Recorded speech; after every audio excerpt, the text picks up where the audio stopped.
Welcome back to Get Up and a little sneaky hembo time for Wendy, who owns a single game scoring record in a Game 7 among active players. Brian?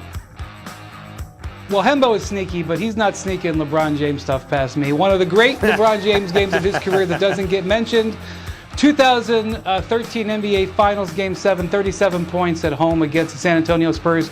LeBron's one of the great Game 7 players of all time, Ryan. He's won his last 5 he's been in. Yeah, that was a great game, but you are actually wrong, unfortunately. What? The correct answer, yes. The correct answer is Luka. He scored 46 points. Oh, my God. Game 7 loss to the Clippers 2 weeks ago. He is sneaky. He is sneaky. Still too sneaky. All right, we're back with some breaking news. Woj just tweeting this. The Celtics are trading Kemba Walker, the number 16 overall pick in 2021, and the 2025 second round draft pick to Oklahoma City for Al Horford, Moses Brown, and a 2023 second round pick. Again, Kemba Walker heading to OKC, traded by the Celtics. I'll bring in Brian and PJ. And Brian, what does this move mean? What do you make of it? Well, Brad Stevens has made his first big move as the president of the Boston Celtics. This is a multi-faceted move. It is obviously a talent restructuring, but it's also a bit of a salary cap dump. Al Horford's owed about $40 million guaranteed over the next 2 seasons. If they keep him for the full 2 seasons, it's about $54 million guaranteed. Kemba Walker, $73 million guaranteed. Both of them have knee issues, and so really you're trading one player with an injury issue for another player with a lot less money on his contract. And to make that deal happen, to facilitate that deal, they send a first-round pick, this year's first-round pick, to Oklahoma City. Another first-round pick for Oklahoma City. OKC now has 3 first-round picks in this draft, and with swap rights, that if all things fall right for them at the lottery next week, believe it or not, they could end up with 2 top 5 picks in this draft. That's why they did this move. Boston restructures their talent a little bit, and I don't think Kemba fit here in Boston, and now he's going to move on to another place where he can be healthy. It really is stunning when you think about this. Kemba Walker was supposed to be that second and then third superstar there, and PJ didn't really seem to work out, but now you're trading him for Al Horford. It just seems to be a stunning result with respect to Kemba Walker. What do you make of the move?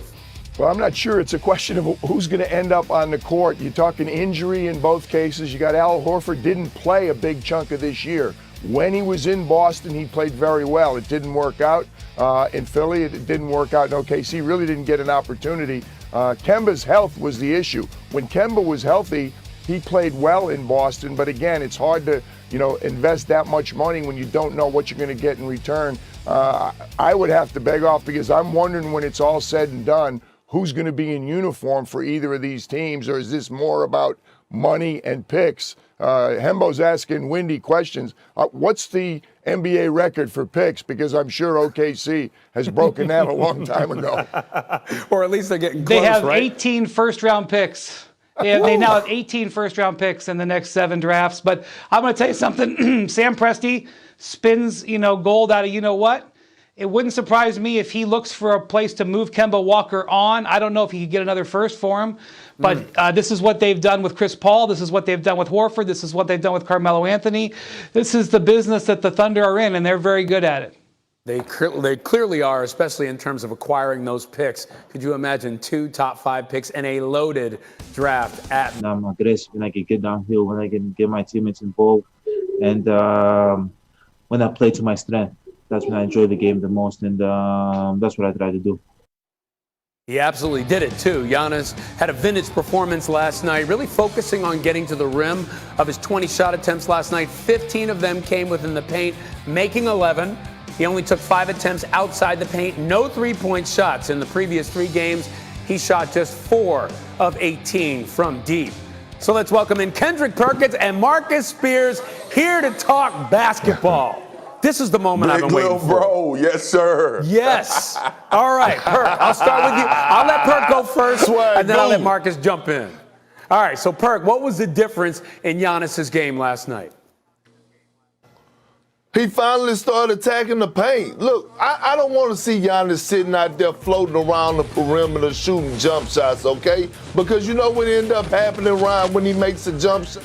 the Brooklyn Nets start cheering for him because they know he's going to fall into that trap and shoot more jump shots. Last night he was attacking, getting downhill. Great job by Windhorst putting them in position by putting them at that center position and spacing the floor. But this is how he got to attack. You got to get to the basket. This is your strength. And not only getting to the basket, you got to finish at the basket. I thought that was the big difference for Giannis last night. He did not settle. He put his head down. He got to the paint. He established and imposed his will. And then, with that being said, the Bucks got to win.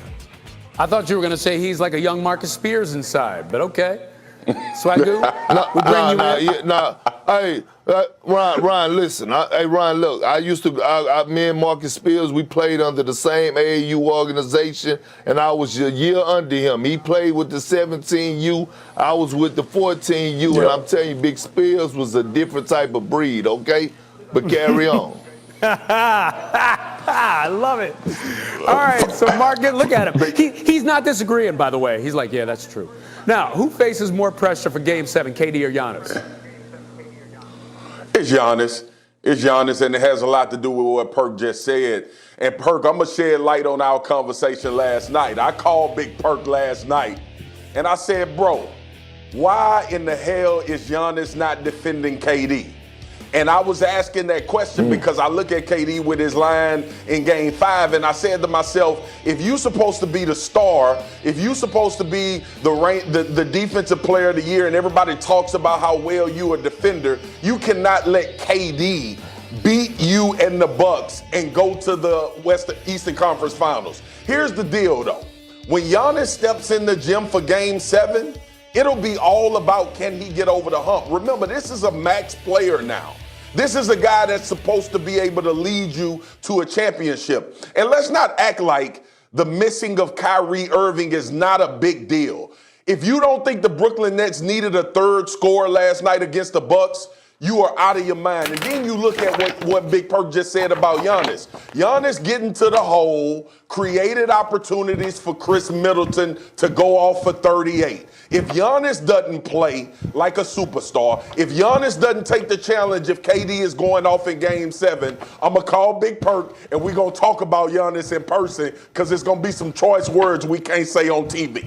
Oh, Perk, you're getting hot. Why? No, I'm not getting hot. See, Ryan, you know about this. See, Marcus took you back to Baton Rouge and First Street Baptist Church, and when the preacher started preaching the gospel, and you get the jumping up out your seat, and you get the feeling it, and the AC unit go out, you got to get the fan and start fanning yourself because that's what he's doing. Look, Giannis has zero excuses. He has everything around him. He has Chris Middleton. He has Drew Holiday. James Harden is injured. Kyrie Irving is injured. He has no excuses why he shouldn't beat Kevin Durant and move on to the Eastern Conference Finals. Swagoo bought that heat. He preached that gospel today, and I just had to say hallelujah. Thank you, Jesus. Real one-word answer. And I love that. One-word answer, Perk. Who wins Game 7? The Bucks. Okay, the Bucks. Swagoo, who you got? I'm on the same page, the Bucks.